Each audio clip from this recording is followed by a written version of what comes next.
di pelosok Indonesia. Masih ada masyarakat yang harus berjuang melewati keterbatasan akses untuk belajar, bekerja, dan mendapatkan layanan kesehatan.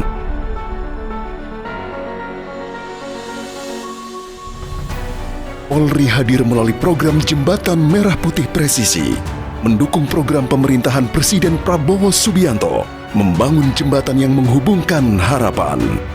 Akan saya minta terjun ke desa-desa itu untuk membangun jembatan. Polisi juga turun, bantu rakyat di desa-desa untuk atasi ini. Masalah jembatan ini menjadi prioritas. Setiap jembatan membuka jalan bagi pendidikan,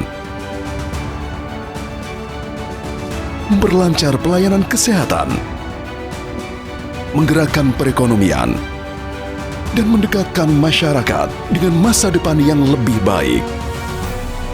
Jembatan Merah Putih Presisi menjadi wujud nyata kehadiran Polri dalam mendukung pembangunan nasional demi Indonesia yang semakin maju dan sejahtera.